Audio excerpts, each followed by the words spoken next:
Hello everyone. आज हम public administration के पेपर 2 से एक नई यूनिट स्टार्ट करेंगे, that is evolution of Indian administration. अब जैसे इसमें नाम से ही पता चल रहा है कि इसमें हम ये देखेंगे आज जो भी हमें इंडियन एडमिनिस्ट्रेशन दिखती है, राइट, जिसको हम आसपास देखते हैं या जिसे हम पढ़ने की कोशिश कर रहे हैं, ये कैसे इवॉल्व करती है। और इसकी एवोल्यूशन में हम देखेंगे तीन जो हमारे पास मेजर पीरियड्स हैं जिनका बहुत ही मेजर कॉन्ट्रीब्यूशन है। जैसे आपके कौटिल्या हैं जो कि मौर्यंस एडमिनिस्ट्रेशन से आते हैं, या फिर आपका मुगल्स का पीरियड है, एंड जो लेटली आपका ब्रिटिशर्स का पीरियड है, right. So let us begin with this Kautilya अर्थशास्त्र या फिर जो हमारी मौर्यंस एडमिनिस्ट्रेशन है। अब Harappan civilization is one of the oldest civilizations in the world. Yes, we know that. And since then, India has evolved to be one of the biggest nation in the world. Right अब Indian administration पर जैसे हमने बात करी, सबसे ज्यादा imprint आपको देखने को मिलेगा मौर्यंस का, मुगल्स का और ब्रिटिश एडमिनिस्ट्रेशन का। इसके बीच के जितने भी और पीरियड्स हमारे पास रहे, फॉर एग्जांपल गुप्ताज वगैरह, उनका भी था, लेकिन जो पूरा का पूरा कोर है वो इन्हीं तीन एडमिनिस्ट्रेशन से हमारा बनता है। So it is truly said कि जो मौर्यन एडमिनिस्ट्रेशन है, it laid down the real foundation of the Indian administrative system. क्यों? क्योंकि सबसे पहले एक बड़े लेवल पर जो ऑर्गेनाइज्ड एडमिनिस्ट्रेशन निकल कर आई थी वो आपको मौर्यंस के टाइम पर ही निकल कर आई थी। इससे पहले आपने पढ़ा होगा हिस्ट्री में, आपके जो छोटे मोटे जनपद थे या महाजनपद थे वो सारे डिसऑर्गेनाइज था, लेकिन मौर्यंस रूल हमारे पास पहला ऐसा रूल था जो पूरा एक ऑर्गेनाइज्ड रूल था इतने बड़े स्केल पर। और इतनी बड़ी एम्पायर को चलाने के लिए कोई ना कोई तो एडमिनिस्ट्रेशन उन्होंने रखी होगी जो उसको इतने अच्छे से मैटर कर रही थी। तो हम वही देखेंगे क्या उनकी वो एडमिनिस्ट्रेशन थी और कैसे उनके सिस्टम्स आज भी हमारे पास चलते आ रहे हैं। फॉर श्योर बहुत अच्छा रहा होगा, तभी हमने आज तक उनको कैरी फॉरवर्ड कर रखा है, right. So this Mauryan Empire was founded by Chandragupta Maurya and he was assisted by his advisor, diplomat या politician जिसको हम कौटिल्य या चाणक्य के नाम से जानते हैं, right? So अर्थशास्त्र became the main literary source of the Mauryan administration। ये भी हम सबको पता है कि कौटिल्या ने ये अर्थशास्त्र हमारे पास लिखा था। अब ये जो अर्थशास्त्र है ये हमारा डील करता है पॉलिटी के साथ, गवर्नमेंट के साथ या वेल्थ के साथ, बिकॉज ये बहुत ही एक बल्कि ट्रीटीज इसने लिखी थी जहां पर हर चीज को लिखा था, वो भी बहुत डिटेल में। लेकिन जैसे नाम से ही पता चल रहा है अर्थ मीन्स व्हाट, मनी। अर्थशास्त्र आपका मैक्सिमम एम्फेसाइज करता है साइंस ऑफ वेल्थ पर। और वो सोच के देखो, ठीक भी बात है, क्योंकि जब तक आपके पास रिसोर्सेज नहीं होंगे, वेल्थ नहीं होगी, तो आप दूसरी चीजों को कैसे करोगे। सबसे पहले आपके पास पैसा होना चाहिए, आपके पास इतने रिसोर्सेज है, उसके बाद आप देखोगे कि आपका पॉलिटिकल सेटअप होगा, क्या आपका ब्यूरोक्रेटिक सेटअप होगा, जिसके हिसाब से आप अपने किंगडम को और एक्सपैंड करोगे और उसकी सारी की सारी एडमिनिस्ट्रेशन करोगे, राइट। इसीलिए सारा का सारा फोकस यहाँ पर वेल्थ पर करा जाता है पहले। बट इसके अलावा Arthashastra also deals with the nitty gritty of the administration and that too at a very deep level, right, जिसमें वो बताते हैं कि क्या प्रिंसिपल्स होंगे एडमिनिस्ट्रेशन के, कैसे पर्सनल मैनेजमेंट होगी और क्या मशीनरी थी इनके पास एडमिनिस्ट्रेशन को कैरी आउट करने के लिए। Now it also dealt with the concept of functioning of the state, right? ये सारा हो गया आपका एडमिनिस्ट्रेशन कैसे होगी। अब ये आपकी पॉलिटिकल फंक्शनिंग है कि स्टेट कैसे काम करेगी, जहां पर उसने बात करी हायरार्की के बारे में, इक्विटी के बारे में, डिविजन ऑफ वर्क है, जॉब स्पेसिफिकेशन है या कोऑर्डिनेशन है। आपने जब प्रिंसिपल्स पढ़े होंगे या वेबर पढ़ा होगा तो हमने सारी टर्म्स देखी हैं। सोचो इतने मॉडर्न एरा में हम इनकी बात करते हैं, बट उस टाइम में कौटिल्या को इतनी पहले ही सब चीजों की नॉलेज थी कि ये सब चीजें बहुत ही जरूरी है एक प्रॉपर पॉलिटिकल और ब्यूरोक्रेटिक सेटअप को मेंटेन करने के लिए। So the Mauryan administration was working with top to bottom, that is इनके पास एक हायरार्कियल अप्रोच थी। और आपको याद भी होगा कि वेबर, जिसकी ब्यूरोक्रेटिक थ्योरी को हम आज भी यूज करते हैं, उसका भी मेन प्रिंसिपल हायरार्की ही है, right. So it was a feudal and federal political setup. ये फेडरल पॉलिटिकल सेटअप आज भी हमारे पास है, मतलब जहां आपकी डिवीजन रहती है सेंटर स्टेट के बीच में। हाँ, ये फ्यूडलिज्म अब हमारे पास एग्जिस्ट नहीं करती। The kingdom was divided into smaller unit, जिसको हम प्रोविंसेस बोलते थे, और उनको वाइस रॉय हेड करते थे, राइट। आज जैसे हमारे पास ऊपर सेंटर है, स्टेट्स है, वहां पर ये स्टेट को प्रोविंसेस बोलते थे, और जैसे स्टेट पर हमारे गवर्नर होते हैं उस टाइम यहाँ पे वाइस रॉयज होते थे। द मौर्यन एडमिनिस्ट्रेशन के दो मेजर टास्क थे, एक कॉन्स्टिट्यूएंट फंक्शन, राइट, और एक मिनिस्ट्रेट फंक्शन। अभी जो कॉन्स्टिट्यूएंट फंक्शन था इसका काम क्या था, लॉ एंड ऑर्डर को मेंटेन करना, कैसे आप वहां के सब्जेक्ट्स, मतलब जो वहां के आम जनता है उसको प्रोटेक्ट करना, स्टेट को प्रोटेक्ट करना, मतलब अपनी टेरिटरी को प्रोटेक्ट करना, अपनी किंगडम को प्रोटेक्ट करना, और कैसे डिफेंड करना है अगेंस्ट एक्सटर्नल एग्रेशन। तो आप देखोगे आज भी मोर और लेस यही काम रहते हैं हमारे पास, जो कि कॉन्स्टिट्यूएंट फंक्शंस में रहते हैं स्टेट के। मिनिस्ट्रेट फंक्शंस जो आपके मिनिस्टर्स कैरी आउट करते हैं, किस लिए, for the welfare administration of the state. Further Kautilya ने कुछ ये प्रिस्क्राइब करा कि क्या क्वालिटीज होनी चाहिए स्टेट में और कैसे उसकी एडमिनिस्ट्रेशन करी जाए। अब उन्होंने बताया कि कौन सी क्वालिटीज होनी चाहिए, कौन सी नहीं होनी चाहिए, राइट। कौन सी होनी चाहिए, इसमें 3 क्वालिटीज बताते हैं वो। एक है सत्व एनर्जी, राइट। सत्व मतलब एनर्जी, मतलब one must be energetic to serve and be responsible to the state. की पहली बात आप में इतनी एनर्जी हो कि आप उसको सर्व कर सको। फिर आप में प्रज्ञा मतलब इंटेलिजेंस, कि आप में क्या उतनी इंटेलिजेंस है कि आप सर्व कर सको। सपोज आप में एनर्जी तो है बट इतना इंटेलिजेंस, इतना एक्यूमेन नहीं, आप काम नहीं कर सकते। और लास्ट वाक्य शक्ति, जो बोलते हैं आपकी पावर ऑफ स्पीच, राइट। ये बहुत इंपॉर्टेंट है, ये हमें बताइए। तो ये तीनों कंपोनेंट्स आपके होंगे तभी आप में वो सारी क्वालिटीज हैं कि आप स्टेट को सर्व कर सकते हो। फिर वो बताते हैं कौन से ऐसे एट्रीब्यूट्स हैं जो कि अनफिट हैं स्टेट सर्विस के लिए। इसमें बताते हैं मूलहार। मूलहार मतलब जो स्क्वैंडर करे पेट्रीमोनी को या स्पेंड करे इनहेरिटेड रिसोर्सेज को, राइट। मतलब जो आपका जो भी आप इनहेरिट करते हो रिसोर्सेज को, उसको जो बहुत ही ज्यादा खर्च करे या फिर गलत तरीके से खर्च करे तो उसको बोलते हैं स्क्वैंडरिंग द पेट्रीमोनियल रिसोर्सेज, राइट। दूसरा है तदात्रिका। तदात्रिका का मतलब है कि जो अपनी अर्निंग्स में से कुछ सेव ही ना करे, सारा का सारा खर्च कर दे, मतलब no saving of his earning and spends everything of his earning. और तीसरी उन्होंने प्रॉपर्टी बताई कि जो आपकी कदारिया है। कदारिया मतलब थ्रिफ्ट और माइजर, राइट। माइजर होता है जो बहुत ही कंजूस आदमी होता है, और थ्रिफ्ट मतलब जो अपने पैसे को बहुत ही केयरलेसली स्पेंड कर दे, राइट। वो ये ना देखे हमें कहाँ खर्च करना है। सो ऐसा करने से क्या होगा, उसको खुद को भी नुकसान होगा और दूसरों को भी नुकसान होगा। सो ये वो 3 प्रॉपर्टीज थी जो नहीं होनी चाहिए, और वो हमने जो पहली स्लाइड पर पढ़ी कि वो 3 प्रॉपर्टीज जो होनी चाहिए जिससे आपकी स्टेट को आप बहुत ही अच्छे से एडमिनिस्टर कर सकते हो।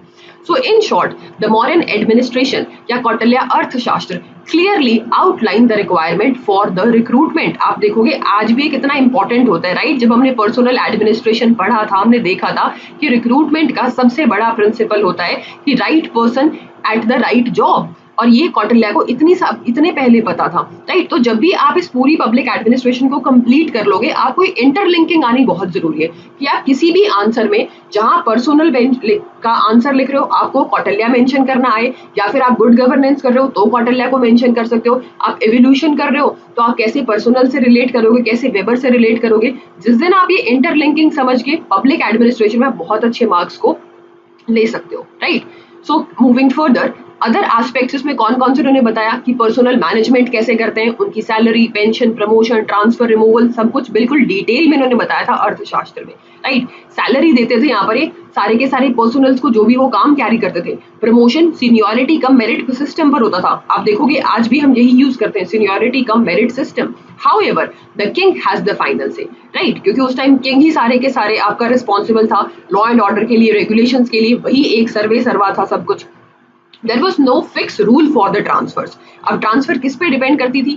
The right person at the right place was the basis for the transfer, right? Further, the modern administration is well known for its financial administration. ये बहुत ही इंपॉर्टेंट एस्पेक्ट है क्योंकि हमें पता है मॉरियंस फाइनेंशियली बहुत ही वेल ऑफ थे। अब एक तो उनके पास रिसोर्सेज थे प्लस वो अपनी रिसोर्सेज को बहुत अच्छे से एडमिनिस्टर करते थे। The modern administration reflected the unsurprising nature of the state in almost all aspect of administration. कैसे? फॉर एग्जाम्पल आपका एग्रीकल्चर, ट्रेड, माइनिंग इनके पास था। कुछ प्राइवेट सेक्टर्स थे जो इनके पास रेवेन्यू जनरेट करके देते थे। कमर्शियल एक्टिविटीज आपकी सारी की सारी स्टेट के अंदर थे। सोचो उस टाइम पर सर्विस टैक्स इंपोज होता था। ट्रेडर्स या शॉपकीपर्स है उनको भी टैक्स करते थे क्योंकि जब आप टैक्स करोगे तभी तो आपके पास रेवेन्यू जनरेट होगा। नई हैबिटेशंस को प्रमोट करते थे रादर देन विलेजेस, मतलब प्रोग्रेसिव नेचर के थे, ये फोकस करते थे आपकी अर्बनाइजेशन पर, राइट।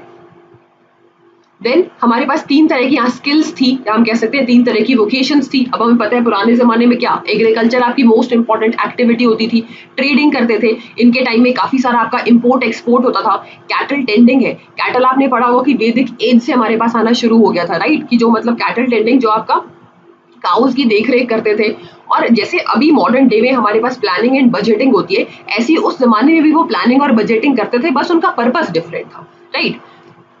तो ये देखा हमने कैसे उनकी फाइनेंशियल एडमिनिस्ट्रेशन थी, क्या क्या किस किस तरह की उनके पास एक्टिविटीज थे। अब देखते हैं गुड गवर्नेंस कैसी थी कौटिल्य की, क्योंकि आज भी हम कौटिल्य की बात करते हैं गुड गवर्नेंस में तो जरूर ऐसी कोई बात होगी जो इतने सालों से चलती आ रही है। Though the modern administration belongs to ancient India, but there is no doubt कि modern administration exhibit characters of good governance of today।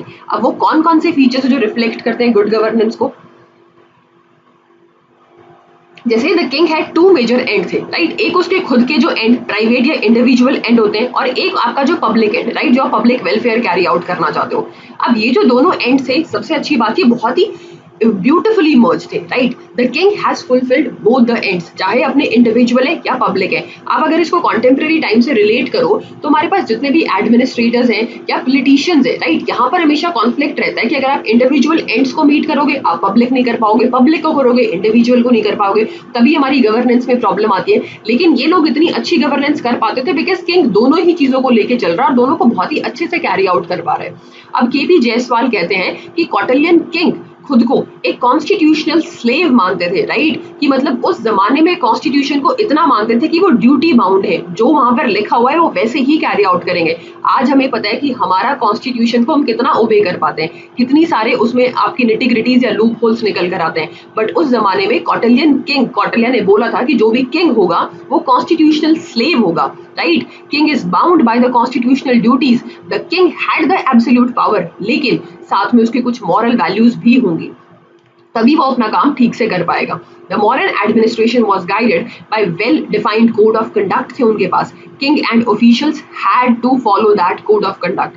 और जो उनके गोल्स थे, पर्पस थे, बहुत ही क्लियरली डिफाइंड थे, राइट। आप देखोगे कि हर चीज कितने क्लियरली उन्होंने डिमार्केट कर रखी है, चाहे वो किंग की है, चाहे वो एडमिनिस्ट्रेशन की है, सबको पता उनको कैसे काम करना है, क्या क्या किसकी रिस्पॉन्सिबिलिटीज है, और उसमें साथ में उनकी फाउंडेशंस भी है प्लस मॉरल वैल्यूज भी है। जब ये दोनों कॉम्पोनेंट्स होंगे तो काम हमेशा ही ठीक से होगा, right. Further the king and other servants were salaried people, तो उसी हिसाब से अपना काम करेंगे। This means money were not withdrawn on whims and fantasy, because आपको जितना आपका काम है, जितनी आपकी डेजिग्नेटेड सैलरी है वही मिलेगी, आप अपनी मर्जी से कोई पैसे नहीं निकाल सकते। The law and order was the chief duty of the king, right? ये आपने देखा भी होगा कि जितने भी हमारे पास जब तक किंगडम्स रही हैं, जब तक हमारे पास राजा रहे हैं, उनका सबसे बड़ा काम L&O ही रहता था, बिकॉज उनका जो भी किंगशिप है वो इसी से मेंटेन होकर रहेगी कि आपकी जो प्रजा है वो कितना मानती है, प्लस आउटसाइडर को आप कितना बचा के रख सकते हो कि वो आपकी टेरिटरी में इन्वेड ना करे। तो इनका सबसे बड़ा काम लॉ एंड ऑर्डर ही था। Even theft or lost were deducted from the king's salary। सोचो अगर हम कॉन्टेम्परेरी टाइम्स में देखें, आज के टाइम पर कितना आपका लॉ एंड ऑर्डर खराब है, कितनी सारी थेफ्ट होती है, लेकिन कौन उनके लिए रिस्पॉन्सिबल अकाउंटेबल है? ना तो एडमिनिस्ट्रेटर, ना ही आपके पॉलिटिशियंस। बट उस जमाने में थेफ्ट और लॉस्ट की किंग की सैलरी से काट लेते थे, तो कितना बड़ा अकाउंटेबिलिटी वहां पर रही होगी, तभी हम इन एडमिनिस्ट्रेशन कितनी अच्छी और कितनी रोबस्ट रही होगी, राइट, जो आज के टाइम पर ऑब्वियसली रेप्लिकेट नहीं कर पाते। This means king was responsible for the lost और थेफ्ट। आज के टाइम पर कोई भी रिस्पॉन्सिबिलिटी नाम की चीज ही नहीं है। एग्रीकल्चर, एनिमल हस्बेंड्री आपकी मेजर एक्टिविटीज थी, ये हम देख चुके हैं। प्रिवेंटिव और प्यूनिटिव मेजर्स थे करप्ट ऑफिशियल्स के लिए, राइट, क्योंकि उस टाइम भी हमारे पास कौटिल्य को पता था कि जहां जहां पर आपका जब भी रिसोर्सेज आएंगे तो जो ऑफिसर्स होंगे वो करप्शन करेंगे, इसीलिए उन्होंने पहले से उनके प्रिवेंटिव और प्यूनिटिव मेजर्स बना रखे थे, राइट। एक बड़ी फेमस सी सेइंग भी है, शायद आपने सुनी होगी, कि कौटिल्य कुछ ऐसी एनालॉजी देते थे कि अगर एक फिश को आप पॉन्ड में छोड़ दोगे तो पता नहीं चलेगा कि फिश पानी पी रही है या नहीं पी रही। सिमिलरली ऑफिशियल्स को जब आप पावर या रिसोर्सेज दोगे तो आपको पता करना बहुत ही मुश्किल है कि वो एक्चुअल में करप्शन कर भी रहे हैं या फिर नहीं कर रहे। The modern administration recommended emulation of good administrative qualities even at the time of instabilities, right, which may be caused due to external attack of emergency situation, कोई fire, flood, disease। अब सोचो स्टेबिलिटी में सारी चीजें करना फिर भी आसान है, लेकिन अगर कोई इनस्टेबिलिटी की कंडीशन आ गई तो भी वो इन चीजों को मेंटेन कर पाते थे। फिर there were provision for public health facilities वहां पर थी। बैन था अगर आप कोई भी अनहोलसम फूड या ड्रिंक कंज्यूम कर रहे हो, आपके जो मेडिकल प्रैक्टिशनर्स होते थे उनको रेगुलेट करके रखते थे इस हिसाब से कि जो पेशेंट्स हैं उनका फायदा हो। एक प्रोविजन था कि फ्री स्टेट मेडिकल फैसिलिटीज मिलेंगी। आप देखोगे आज भी हेल्थ फैसिलिटीज में हमारे पास कितनी सारी इसी तरह की चीजें देखने को मिलती हैं, और ये किस जमाने की बात हम कर रहे हैं जब ये सारी चीजें कौटिल्य ने सोची थी। The state had provision for protecting the customer from the dishonest traders, merchant shopkeepers, and the state believed in योगक्षेमा। योगक्षेमा का मतलब है कि यहाँ पर ये वेलफेयर अप्रोच थी एक मॉडर्न एडमिनिस्ट्रेशन की, राइट। काफी सारी किंगडम्स में अगर आपने देखा होगा कि वेलफेयर अप्रोच पे हर कोई किंगडम पे बात नहीं करता था, उनका मेन काम था अपना L&O मतलब लॉ एंड ऑर्डर को प्रोटेक्ट करना, रेवेन्यू जनरेट करना, लेकिन हर किंगडम ने कभी वेलफेयर के लिए बात नहीं करी। बट मॉरियंस में योगक्षेमा का कॉन्सेप्ट था जो आप अपने आंसर्स में कोट कर सकते हो, चाहे वो GS के हो और पब्लिक एडमिनिस्ट्रेशन में तो करोगे कि यहाँ पर हम बात करते हैं वेलफेयर अप्रोच की। योगक का मतलब है successful accomplishment of an activity, जो बहुत ही इंपॉर्टेंट चीज है। और क्षेमा का मतलब है उसको एंजॉय करना, राइट। आप किसी काम को पहले कंप्लीट करोगे और फिर उसको एंजॉय करोगे कि हाँ ये कंप्लीशन हो चुकी है। And this is very similar to the idea of the ministrate administration. Ministrate administration हमने पिछली स्लाइड्स में देखा था, मतलब जहां पर हम वेलफेयर एक्टिविटीज करेंगे। तो अगर आप किसी काम को ठीक से पूरा करोगे तो ऑब्वियसली वो वेलफेयर एक्टिविटीज में ही कल्मिनेट करेगा। अब कैसे कंपैरिजन कर सकते हैं हम कौटिल्य को और वेबेरियन ब्यूरोक्रेसी को, क्योंकि हमने बात करी थी जब वेबर, आपने पढ़ा होगा कि वेबेरियन ब्यूरोक्रेसी को आज हम चलते आ रहे हैं, तो कौटिल्य और इस वेबर में क्या फर्क है, right. Modern administration Weberian bureaucracy में अब आपको कुछ सिमिलैरिटीज देखने को मिलेंगी, कुछ डिफरेंसेस भी हैं। अब क्या सिमिलैरिटीज है? सिमिलैरिटीज में आप देखोगे दोनों ही मोनार्कियल एडमिनिस्ट्रेशन की बात करते हैं, क्योंकि वेबर ने उस टाइम में दी थी जब वो जर्मनी की कंडीशंस को देख रहे थे, राइट। और जब कौटिल्य थे तब तो हमारे पास इंडिया में मोनार्की थी। दोनों बात करते हैं रैशनैलिटी और एफिशिएंसी पर। ये भी आपने देखा होगा कि वेबर की पूरी थ्योरी ही आपकी लीगल रैशनल प्रिंसिपल्स पर बेस्ड है, एफिशिएंसी पर बेस्ड है। दोनों बात करते हैं हायरार्की की, डिविजन ऑफ वर्क की, कोऑर्डिनेशन की, कंट्रोल की, रिस्पॉन्सिबिलिटी की, और दोनों ही बिलीव करते हैं separation of officials from the means of administration. आपको ये याद होगा, ये वही चीज है जहां पर हम बात करते हैं पॉलिटिक्स एंड एडमिनिस्ट्रेशन डायकॉटमी की, कि आपकी सेपरेशन ऑफ पावर होनी चाहिए। आपको पता होना चाहिए क्या पॉलिटिशियन का काम है, क्या एडमिनिस्ट्रेटर का काम है। जब ये सेपरेशन होगी तो हमेशा आपको एक बैलेंस्ड पॉलिटी देखने को मिलेगी, राइट। और बैलेंस्ड पॉलिटी ही आपकी आइडियल कंडीशंस है। लेकिन प्रॉब्लम क्या है कि कहीं पर भी आपको देखने को नहीं मिलता और आपकी अनबैलेंस्ड पॉलिटी हो जाती है। अब डिफरेंसेस क्या है? सबसे बड़ा डिफरेंस टेम्पोरल का है, बिकॉज मतलब टेम्पोरल मतलब टाइम की डायमेंशन। हमें पता है कौटिल्य आपका 2nd-3rd सेंचुरी बीसी में था और वेबेरियन ब्यूरोक्रेसी आपकी मॉडर्न टाइम्स की है। फर्दर कौटिल्यन एडमिनिस्ट्रेशन जो है वहां पर ट्रेडिशनल अथॉरिटी की बात करते हैं। वेबेरियन ब्यूरोक्रेसी आपकी जर्मन के टाइम पर लीगल रैशनल है। आपने अथॉरिटी जब पढ़ा होगा तो देखा होगा हमारे पास 3 तरह की अथॉरिटीज होती हैं, एक ट्रेडिशनल है, एक आपकी कैरिज्मेटिक होती है, एक लीगल रैशनल होती है। ट्रेडिशनल मतलब जब जहां पर आप एक किसी किंग को देखते हो और आपको लगता है जो ये कह रहे हैं वही ठीक रहेगा, राइट, जैसे मोनार्की के टाइम में होता था। कैरिज्मेटिक आप उस जो लीडर है उसके कैरिज्मा से बहुत इन्फ्लुएंस होते हैं। फॉर एग्जांपल करंट टाइम में हम बात कर सकते हैं नरेंद्र मोदी की, आप जिसमें एक कैरिज्मेटिक लीडरशिप देखने को मिलती है, या फिर आपकी लीगल रैशनल अथॉरिटी है, राइट, जहां पर आपके रूल्स हैं या फिर लीगल प्रिंसिपल्स हैं उनके हिसाब से आप चलते हो। तो कौटिल्य के टाइम पर हमारी ट्रेडिशनल अथॉरिटी थी जहां पर किंग का इतना ऑरा होता था, और वेबेरियन ब्यूरोक्रेसी में वेबर आपकी लीगल रैशनल अथॉरिटी की बात करते हैं। क्यों? क्योंकि तब तक आपकी डेमोक्रेसी भी आ चुकी थी और वहां पर लीगल रैशनैलिटी की बात हम करते हैं। Kautilyan administration was placed in India while Weberian was in Germany में। अप्रोच क्या है? Kautilyan administration was involved in studying the empirical reality of the system. Empirical आप समझते हैं कि जो एम्पिरिकल एविडेंसेस पर बेस्ड है, राइट। कौटिल्यन नॉर्मेटिव था और प्रिस्क्रिप्टिव था। प्रिस्क्रिप्टिव मतलब जो किसी भी प्रॉब्लम का सोल्यूशन बताते हैं, राइट, कि king should do this and that. आपको वहां पे पता होगा किंग को क्या करना है, ये प्रॉब्लम है, कैसे चीज को सॉल्व करना है। ये सारी अप्रोच हमारे पास कौटिल्य की थी। वेबर में क्या था? Weber as student of systematic historical sociology was involved in theory building, right? हमने बात भी करी थी कि वेबर एक आइडियल मेंटल कंस्ट्रक्ट की बात करते हैं। उनको अपने दिमाग में ऐसा लगता है कि इस तरह की चीजें होनी चाहिए, लेकिन कोई एविडेंसेस नहीं है उनके पास। In terms defining typologies of administration according to the environment, लेकिन वेबर की भी थ्योरी आपकी प्रिस्क्रिप्टिव ही है, but he was quite different from the Kautilya prescription. Prescriptive मैंने आपको बताया मतलब जो आपकी प्रॉब्लम्स के सॉल्यूशन को ऑफर करती है। और आपको याद होगा कि क्लासिकल थिंकर है हमारे पास वेबर, और आपकी सारी की सारी जो क्लासिकल थ्योरीज है वो प्रिस्क्रिप्टिव है। दैट मीन्स कौटिल्य और वेबर हैं तो दोनों प्रिस्क्रिप्टिव, लेकिन क्योंकि अलग अलग एरा में बिलोंग करते हैं तो ऑब्वियसली अलग अलग तरह की प्रॉब्लम्स होगी और उनका सोल्यूशन भी अलग अलग तरह का ही होगा। इसीलिए कहते हैं कि हैं दोनों प्रिस्क्रिप्टिव, लेकिन जो उनका तरीका है आंसर या सोल्यूशन देने का वो डिफरेंट है। अब एक और हम बात करते हैं कि जब भी हम इसको पढ़ते हैं मॉरियंस को, यहाँ पर एक सप्तांग थ्योरी ऑफ स्टेट थी। ये कहते हैं कि एक स्टेट को चलाने के लिए आपके सप्तांग मतलब 7 अंग होते हैं, राइट, 7 लिम्ब्स होते हैं। और वो क्या होते हैं?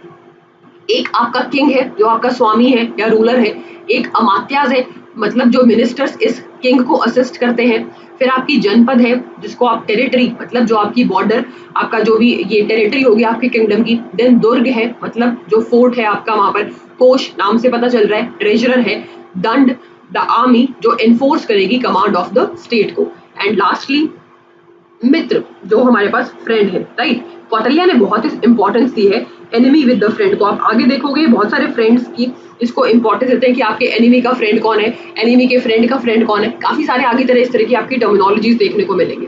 अब सप्तांग थ्योरी में क्या है, ये इंक्लूड करती है all the 7 organs of the state which has been separately elaborated among the various volumes of Arthashastra, right. अब इसमें क्या है, it explain the role of the king, मतलब जो हमने 7 अंग अभी पढ़े इन सबको हम देखेंगे कि फॉर एग्जाम्पल हमने पढ़ा कि फर्स्ट किंग है, इसमें क्या है, king who has been treated as the life of the state and who shall be the defender of the dharma, right.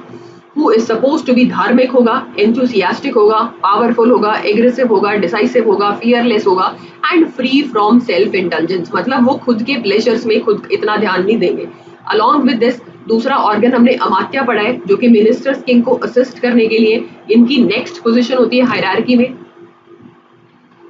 Just after the king, right. तीसरा एलिमेंट हमारे पास जनपद है, जो हमने देखा था कि टेरिटरी आपकी क्या होगी, टेरिटरी और उसमें आपके जो पीपल है, माउंटेन है, रिवर है, फॉरेस्ट है, मतलब व्हाटएवर जो भी आपके किंगडम की टेरिटरी है उसके अंदर जो भी कुछ है उसको भी जनपद बोलते थे। देन आपके पास फोर्ट है जिसको दुर्ग बोलते हैं, फोर्थ एलिमेंट जो डिफाइन करता है कि कंस्ट्रक्शन ऑफ द फोर्ट और द सिक्योरिटी, जैसे पहले राजा के जितने भी हमारे पास महल वगैरह होते थे इन सबको फोर्टिफाई करके रखते थे, राइट, कि आपका सिक्योरिटी पर्पस कि कोई भी आसानी से इन्वेड ना कर सके। तो एक इंपॉर्टेंट कंपोनेंट था बिकॉज आपकी जो भी एक्सटर्नल एग्रेशन है वो इस फोर्टिफिकेशन पे डिपेंड करती थी। अब ट्रेजरी कोष ये तो बहुत इंपॉर्टेंट है बिकॉज सारा का सारा रिसोर्सेज आपका यहाँ पर है, right. So it is the fifth element which is supposed to be enriched with all the source of tax and collection of revenue to be deposited in this treasury। कि आपका जितना भी पैसा होगा, जो भी आपने रेवेन्यू जनरेट करा, चाहे टैक्सेशन से करा, वो सारा का सारा कोष में होगा और इसके लिए कोई डेजिग्नेटेड बंदा होगा जो इसको संभालेगा। देन लास्ट आपका जो आर्मी या फिर दंड है जो कि रिस्पॉन्सिबल है for securing the boundaries of the kingdom, जो कि आर्मी का काम होता है, राइट। इसके बाद जैसे हमने हमारे पास सप्तांग थ्योरी है, मतलब अभी हमने देखा कि इस सप्तांग थ्योरी में कैसे 7 ये जो लिम्ब है और क्या इनका अलग अलग काम होता है। अब ये मंडल थ्योरी है, मंडल थ्योरी भी बहुत इंपॉर्टेंट है बिकॉज ये आपकी फॉरेन पॉलिसी को गवर्न करती है, राइट। आज भी जब भी आप फॉरेन रिलेशंस की बात करते हो तो जैसे हमारी जितनी डोमेस्टिक पॉलिसीज इंपॉर्टेंट होती है, हमें पता है किसी भी कंट्री को सर्वाइव करने के लिए, ग्रो करने के लिए उसकी फॉरेन पॉलिसीज बहुत इंपॉर्टेंट है। और ये उस जमाने में ये कौटिल्य समझता था कि आपने एक बार तो अपनी किंगडम बना ली लेकिन बाद में उसको मेंटेन करना, उसको और एक्सपेंशन के लिए बहुत ही जरूरी है। आप अपनी फॉरेन पॉलिसी को कैसे डिफाइन कर रहे हो, मतलब आप ये कैसे देख रहे हो कि आपके आसपास की जो नेबरिंग स्टेट्स है वो कैसे हैं। So, Mandal theory govern the foreign policy of the modern administration, and according to Kautilya, the foreign policy of the country depends on the nature of the state surrounding the country, right? आज भी आपने देखा होगा, for example अगर हम contemporary से relate करें, जैसे इंडिया की पॉलिसी जो चाइना के लिए होगी, जो नेपाल भूटान के लिए होगी और जो यूएस के लिए होगी वो डिफरेंट होगी। क्यों? क्योंकि आपकी अलग अलग तरह के हमारे पास डिफरेंट सिनेरियोज या आएंगे, डिफरेंट आपके इंटरेस्ट है, कहाँ से क्या लेना है, क्या नहीं, क्या हमें क्या चीज चाहिए, क्या नहीं चाहिए, डिपेंडिंग अपॉन सेम उस टाइम फॉरेन पॉलिसीज आपके डिफाइन होती थी।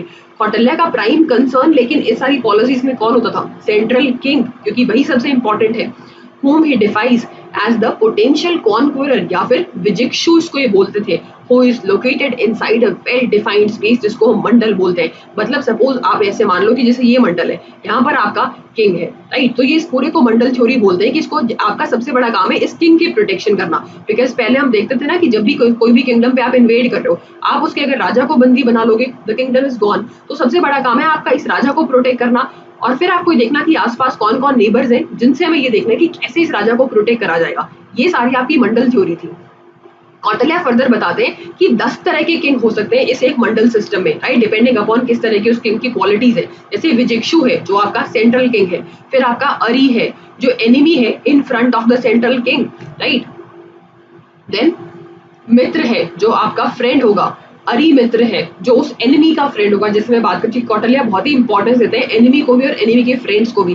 फिर मित्र है जो फ्रेंड का फ्रेंड है, अरी मित्र है जो एनिमी के फ्रेंड का फ्रेंड है। देन परशानी ग्राहा है जो एनिमी रियर, मतलब जो आपके पीछे से जो आपका दुश्मन है। अक्रांदा जो फ्रेंड है रियर में, या फिर आपका पार्शाणी ग्रह शार, that means the enemy's friend in rear, जो दुश्मन का दोस्त पीछे से है, एंड अक्रांसार the friend in rear, right. तो 10 तरह के आपके बेसिकली इसमें अलग अलग पर्सनालिटीज हैं जो इस मंडल थ्योरी में हो सकती हैं। इन एडिशन कुछ इंटरमीडियरी किंग्स होते हैं जिनको हम मध्यम बोलते हैं, या फिर कुछ न्यूट्रल किंग्स होते हैं जिनको हम उदासीन बोलते हैं, राइट।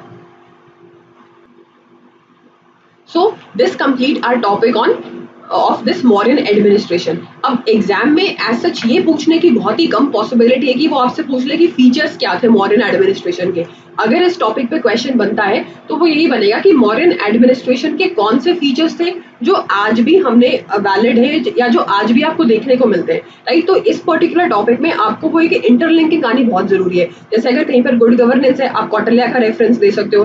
कहीं आपकी फॉरेन पॉलिसीज आप बता सकते हो कौन कौन से कंपोनेंट्स पहले थे आज भी हैं। आप बता सकते हो किस तरह से आपके उस टाइम के पॉलिटिशियंस या मतलब जो किंग है उसकी क्या क्वालिटीज होनी चाहिए थी, क्या एडमिनिस्ट्रेटर की क्वालिटीज है, पर्सनल एडमिनिस्ट्रेशन उस टाइम कैसा होता था, फाइनेंशियल एडमिनिस्ट्रेशन उस टाइम कैसा होता था। ये जितने भी हमारे इंडिविजुअल टॉपिक्स हैं जो आपकी अलग अलग यूनिट्स हैं, इन सब में आप इनका मेंशन कर सकते हो, राइट। तो ये इंटरलिंकिंग तो आपको करनी ही पड़ेगी इस पर्टिकुलर टॉपिक में, बिकॉज एज सच वो ऐसा पूछना बहुत ही मुश्किल है कि आप सप्तांग थ्योरी के फीचर बता दो या आप मंडल थ्योरी के बता दो। ये सब समझने के लिए ताकि आपको समझ में आए कि ये सारी थ्योरीज है क्या और इनको आप रिलेट कैसे कर सकते हो अपने डिफरेंट डिफरेंट एस्पेक्ट से।